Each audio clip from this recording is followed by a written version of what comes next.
Faisalabad corona virus से बचाव के लिए लाल बस चौक लोगों का जज्बा। देखिए फैसलाबाद से हमारे नुमाइंदे मलक असलम की रिपोर्ट। मलक असलम, आप देख रहे हैं रोजनामा BBC। आज हम आपको ऐसा इलाका दिखाते हैं जहां पर कोरोना वायरस से जो है बिल्कुल बचाव के लिए एक एहतियाती तौर पर पूरे मोहल्ले ने, पूरे इलाके ने उसको आजमाया है। और आजमाने के साथ साथ उन्होंने एक पानी का टब, जो कि टैंकी कह लें हम पानी की, उसको रखा है। उसके साथ साथ इन्होंने जो भी मोहल्ले में अंदर आता है उसको पहले वो हाथ होता है, फिर अंदर जाता है। आइए इसमें यहाँ शराबा साहब है, आइए उनसे पूछते हैं कि उन्होंने ये कैसा ये अमल किया है इसके सिलसिले का।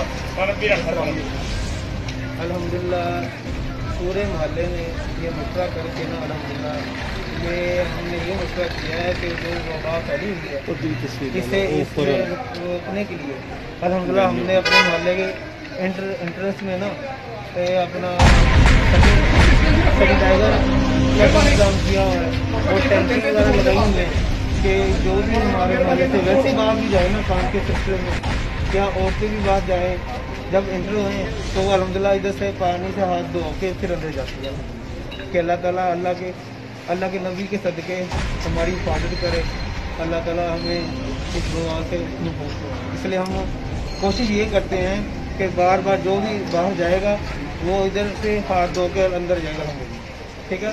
सैनिटाइजर मेरे हाथ में है, जब भी कोई जाता है जो हाथ नहीं भी धोता उसको हमें अल्हम्दुलिल्लाह सैनिटाइजर हम लगा के फिर अंदर जाएंगे। यहाँ तक कि जो सब्जी वाला भी आता है ना उसे हम पहले कहते हैं पहले हाथ धोएं फिर अंदर जाए। अल्हम्दुलिल्लाह अल्लाह ताला हमारी जी नाज़रीन, आपने सुना है कि इन्होंने कहा है कि यहाँ पर जो रेडी वाला, जो सब्जी बेचने वाला अगर अंदर जाएगा तो वो भी अपना हाथ यहाँ पर पहले धोएगा फिर अंदर जाएगा।